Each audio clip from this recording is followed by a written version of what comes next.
March 19th, 2:47 a.m. The evac zone was chaos. Even from a distance, I could hear the cacophony, shouts, crying, the rumble of engines. The massive floodlights mounted around the perimeter cast harsh beams over the crowd, illuminating desperate faces pressed against makeshift barriers. Military vehicles were parked in tight rows, their cannons scanning the perimeter. Soldiers barked orders at the civilians, trying to keep some semblance of order. "Welcome to the end of the world," Tucker muttered as we approached. I glanced at Miguel, who was barely conscious beside me. His condition had worsened during the drive, and despite Dr. Green's best efforts, his skin was clammy, his breaths shallow. I didn't want to think about what might happen if we didn't get him help soon. "We'll get him inside," I said, more to myself than anyone else. Price directed the SWAT vehicle to a checkpoint manned by National Guard troops. One of them approached the window, his rifle slung across his chest. "What's your business?" he asked, his tone clipped. Price leaned out. "Echo Team. We have Dr. Naomi Green with critical supplies and a wounded man. We need immediate access." The soldier hesitated, glancing at the commotion behind him. "Everyone's critical right now. You'll have to wait." "There's no time," Price snapped. "This isn't a request." She gestured to Tucker, who climbed out and approached the soldier, his shotgun held casually but menacingly at his side. The soldier faltered, then relented, waving us through. The barricades parted, and the SWAT vehicle rolled forward, weaving through the throng of people. 3:15 a.m. Inside the evac zone, the atmosphere was no less frantic. Tents stretched as far as the eye could see, each one crowded with families and individuals clutching whatever belongings they had managed to save. The air was heavy with the smell of sweat, diesel, and the unmistakable metallic tang of blood. "We need to get him to a medic," I said, helping Miguel out of the vehicle. He groaned, his weight sagging against me. Dr. Green was already speaking to a group of military officers, gesturing to her bag and waving a stack of notes in the air. "Over there," a soldier said, pointing to a triage area on the far side of the camp. "But I'm telling you now, they're overwhelmed. Don't expect miracles." I didn't respond, focusing instead on getting Miguel to the tent. The scene inside was grim. Cots lined the space, each one occupied by someone in various stages of infection. Some moaned weakly, their eyes glassy and unfocused. Others thrashed violently, their limbs restrained with belts or ropes. The medics moved with the weariness of people who had been on their feet for days, their faces masked but still showing lines of exhaustion. "We have a bite victim," I said, lowering Miguel onto an empty cot. "He's stable for now, but he needs treatment." A nurse approached, her eyes scanning Miguel with practiced detachment. "What's his timeline?" "Timeline?" I repeated, confused. "When was he bitten?" she clarified, already preparing a syringe. "About 6 hours ago," Dr. Green said as she joined us. She handed the nurse a vial from her bag. "This is an experimental antiviral. It might slow the progression." The nurse hesitated, then took the vial and injected Miguel. He winced but didn't wake. "That's all we can do for now," she said. "If he turns, you know what needs to happen." Her words hit me like a punch to the gut.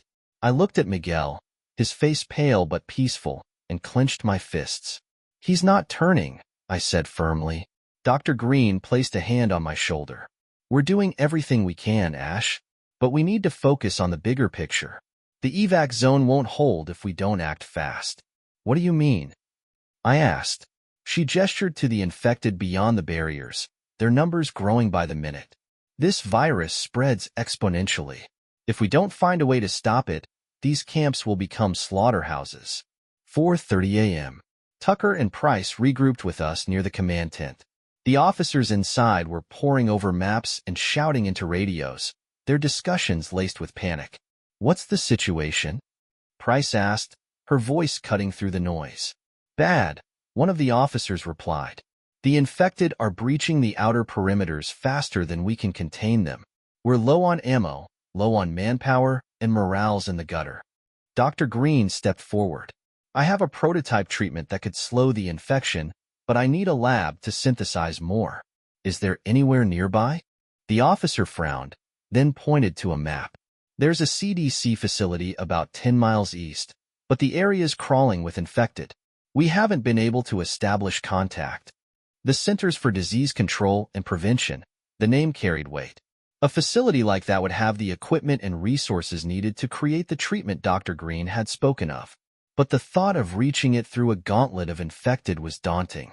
What kind of resources are we talking about? Tucker asked. The officer leaned over the map. Fully equipped labs, isolation units, and military-grade defenses. If it's still operational, it's our best shot. If, Price echoed. That's a hell of a gamble. It's all we've got, Dr. Green said firmly. Price nodded. Then we'll go. But we'll need transport and supplies. You'll get what we can spare, the officer said. But I can't promise much. Most of our resources are tied up holding this place together. The officers hurried to organize a convoy, assigning a single armored personnel carrier and a few guards to escort us to the CDC. They handed us an additional supply pack containing rations, ammunition, and a sparse medkit. As the plan took shape, I glanced back at Miguel. He was still unconscious, his breath shallow but steady. Leaving him behind felt like a betrayal, but staying here wouldn't help him or anyone else. We'll come back for him, Dr. Green said quietly, as if reading my thoughts. Once we have the cure. I nodded, swallowing the lump in my throat. Let's go. The convoy assembled quickly, the sound of engines rumbling through the camp. Civilians watched us leave with a mix of fear and desperation, their eyes silently pleading for a solution we weren't sure we could deliver. As we rolled out of the evac zone, the towering floodlights faded behind us, replaced by the oppressive darkness of the infected streets ahead. 5:10 a.m. The road to the CDC was eerily quiet at first, but it didn't stay that way for long. The infected were scattered along the highways, their silhouettes barely visible in the dim pre-dawn light. The APC crushed several under its wheels, their guttural cries muffled by the vehicle's heavy armor. Inside, the tension was palpable. Price sat near the front, her rifle resting on her lap, her eyes scanning the narrow viewports. Tucker was beside her, double-checking the convoy's route on a tablet. Dr. Green clutched her medical bag tightly, her face drawn but determined. I sat next to her, the Halligan tool in my lap, my mind racing with worst-case scenarios. What's the plan if the CDC is compromised? I asked quietly. Dr. Green hesitated, her grip tightening on the bag. We find another way. There's no other option. Her words didn't inspire much confidence, but I nodded. Ahead, the driver called out a warning, and the APC slowed as the convoy approached a collapsed overpass. Vehicles were scattered across the road, some overturned and others burned out. It was clear this wasn't an isolated incident. The chaos had reached everywhere. Stay sharp, Price said, signaling for the guards to disembark and clear the path. As they moved cautiously through the wreckage, the first rays of sunlight broke over the horizon, illuminating the devastation. The infected weren't far behind. 5:25 a.m. The sun's weak light illuminated the remnants of the collapsed overpass, creating long, sinister shadows that danced across the wreckage. The guards moved cautiously, their rifles aimed at the dark corners where movement might signal danger. Each creak of metal and distant snarl amplified the tension. We don't have much time, Price muttered, gripping her rifle tightly as she scanned the horizon. Dr. Green adjusted her bag and moved closer to me. If the infected swarm here, we won't be able to get through fast enough. That's why we need to move, Tucker said, his shotgun raised as he covered one of the guards dragging a concrete barrier out of the way. Ash, keep an eye on the rear. I tightened my grip on the Halligan tool and moved toward the back of the convoy. The scattered wreckage created too many blind spots, and the eerie quiet didn't sit right with me. A shiver ran down my spine as I caught a flicker of movement to the left, a quick shadow darting between vehicles. Something's out there, I said, my voice low but firm. Tucker glanced back. Where? Left side, I replied, motioning with my tool. Behind those wrecked cars. The moment I spoke, the guttural growl of an infected broke the silence. The infected poured out, snarling, and the battle was far from over. March 19th, 5:30 a.m. The infected poured out from the shadows like a dam breaking. their snarls rising into the crisp morning air. Tucker fired first, his shotgun roaring as he dropped the closest infected. It barely slowed the onslaught. "Hold the line," Price barked, her rifle snapping to her shoulder. She fired in controlled bursts, each shot finding its mark, but the wave of infected only grew thicker. Guards scrambled to form a perimeter, their rifles cutting down infected in bursts of fire. I moved instinctively, gripping the Halligan tool as I stepped in front of Dr. Green, who crouched behind the APC, clutching her bag like a lifeline. "Don't let them get through," Tucker yelled, blasting another infected off its feet. He reloaded swiftly, the motion mechanical from years of experience. One of the infected lunged toward me, its guttural snarl sharp in my ears. I swung the Halligan tool hard, the blunt edge smashing into its temple. It crumpled to the ground, but before I could catch my breath, another was upon me. I jabbed forward with the spike, driving it through its skull and wrenching it free with a sickening crack. "There's too many," one of the guards shouted, his voice cracking as he emptied his clip. His rifle clicked dry, and his hands fumbled to reload as the infected closed in. "Grenade out," Price barked. Tucker pulled the pin on a grenade and hurled it into the thickest part of the horde. "Take cover." The explosion ripped through the morning air, the blast throwing infected in every direction. The shockwave rattled my teeth, and when the dust settled, the immediate wave of infected had been thinned. But it wouldn't last. "Driver, move it," Price yelled, motioning to the APC. "Everyone, fall back." The guards retreated toward the vehicle, firing in bursts as they went. Tucker fired one last shotgun blast before hauling himself into the APC. I swung one final blow with the Halligan tool, crushing another infected, then turned and climbed in after Dr. Green. "Let's go." Price banged on the side of the APC. The driver gunned the engine, and the vehicle roared forward, crushing infected under its wheels as it plowed through the wreckage.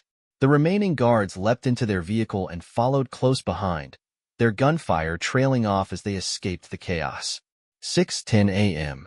The CDC facility loomed ahead, its towering fences and guard towers illuminated by pale morning light.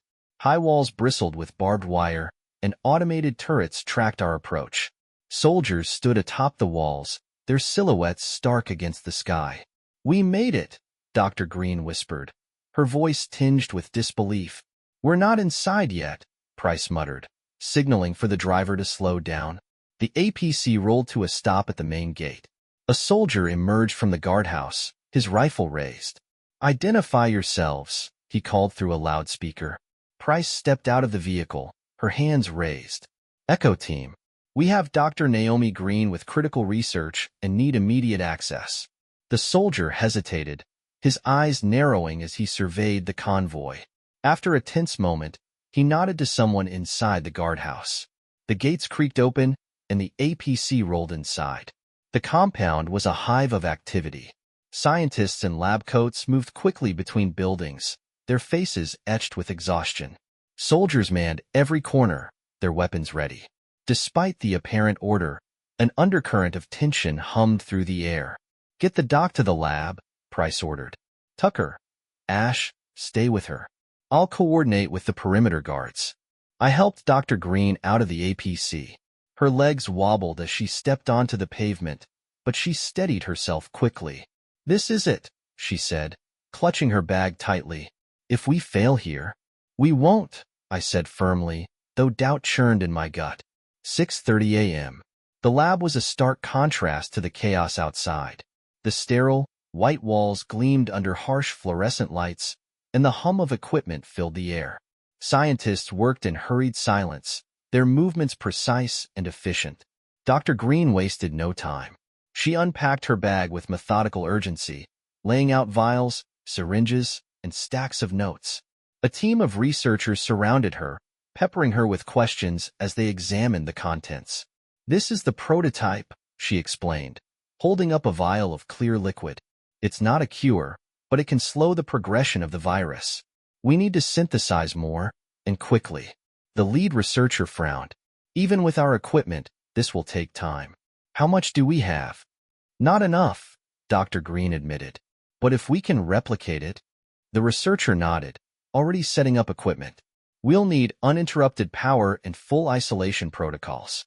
Then let's move, Dr. Green said, her voice steady despite the weight of the moment. I positioned myself near the lab entrance, the Halligan tool resting against my leg. Every creak of the building, every shout from outside, made my grip tighten. The CDC felt secure, but I'd learned not to trust appearances. 6:45 a.m. The first alarm shattered the stillness, a low, droning wail that sent a chill through my spine. What's happening? I demanded, spinning toward the door. A soldier burst into the lab, blood streaking his face. They've breached the east gate. The infected are inside the perimeter. Dr. Green froze, her hands trembling for a split second before she resumed working. We can't stop now, she said. Ash, keep them out of here. I nodded, adrenaline surging as I stepped into the hallway. Price's voice crackled over the radio. Tucker, Ash, we need every hand at the east gate now. They're flooding in faster than we can handle. I'm staying with the doc, I replied. Tucker, go. Tucker clapped my shoulder as he passed. Hold tight. Don't let anything near her. The hallway grew eerily silent after he left. I gripped the Halligan tool tighter, listening to the distant sounds of gunfire and screaming. The infected were inside, and it was only a matter of time before they reached the lab. The first one appeared minutes later, its bloodied form lurching through the hallway. I stepped forward, swinging the Halligan in a vicious arc. Bone crunched under the impact, and the body collapsed at my feet. But more followed. They always did. 7 a.m. The infected came in waves. Each time I swung the Halligan tool, another collapsed, but the effort was beginning to wear on me. My arms burned, and my breathing was ragged. Blood coated the hallway floor, mixing with the stench of decay. Ash! Dr. Green's voice cut through the chaos. I'm close to finishing, but I need more time. You better hurry, I yelled, smashing the tool into another infected. Its body fell limp, only for two more to take its place. A low growl echoed from deeper in the building. My blood ran cold as a hulking, bloated form stepped into view. Its massive frame barely fit the corridor, its milky eyes fixed on me. What the hell is that? I muttered, tightening my grip. The creature roared, charging forward with a force that shook the walls. I dodged its swing, the massive arm crashing into the wall where I'd been standing moments before. The Halligan tool glanced off its thickened skin, barely making a dent. Dr. Green, we've got a serious problem here, I shouted, backpedaling as the hulking infected barreled down the corridor. Its massive bulk collided with the walls, sending cracks spiderwebbing across the plaster. The growls of other infected echoed behind it, forming an ominous chorus. She didn't respond immediately, her focus glued to the task at hand. Just hold it off, Ash, she finally yelled, her voice trembling but resolute. Easier said than done, I muttered, gripping the Halligan tool tightly. The creature lunged, its enormous fist smashing into the floor where I had stood a second ago. Dust and debris filled the air, stinging my eyes and throat. I swung the Halligan in a desperate arc, aiming for its knee. The impact landed, and the creature faltered, roaring in pain. But it wasn't enough to stop it. It turned its milky gaze toward me, the sound of its heavy breaths like a freight train closing in. Behind me, the lab door was ajar, revealing Dr. Green working frantically amidst a sea of glowing vials and sterile equipment. The fragile hope of a solution lay in her hands, and it was up to me to make sure she had enough time. Stay down, I roared, jamming the Halligan into the creature's thigh and leveraging my weight to twist it. The metal scraped against bone, and the beast bellowed in agony. It swung its arm wildly, the force knocking me back into the wall. My head swam, stars dancing across my vision. I scrambled to my feet, adrenaline pushing past the pain. The infected behind the brute were drawing closer now, their snarls a chilling reminder of how little time I had. Price's voice crackled over the radio. East Gate is barely holding. What's your status, Ash? Dealing with a walking tank and a dozen friends, I snapped, dodging another swing from the brute. I could use some backup. Backup's on its way, but you've got to hold the lab. That doc's our only shot. The brute charged again, and I barely rolled out of the way in time. My fingers brushed against something cold and solid, a fire extinguisher mounted on the wall. Desperation sparked an idea. I yanked it free, aimed the nozzle at the creature's face, and squeezed the lever. The blast of freezing gas caught the brute full in the eyes. It roared, clawing at its face as the icy mist burned its exposed skin. I didn't hesitate. Gripping the extinguisher by the base, I swung it like a club, smashing it into the side of the creature's head. The blow sent it toppling sideways, its massive bulk crashing to the floor. I pounced, grabbing the Halligan and driving it into the back of its neck with all my strength. The beast spasmed once, then went still, its guttural growls fading into silence. But there was no time to celebrate. The infected behind it surged forward, their snarls growing louder. "Dr. Green, how much longer?" "I'm stabilizing the final compound," she shouted. "I need 2 more minutes."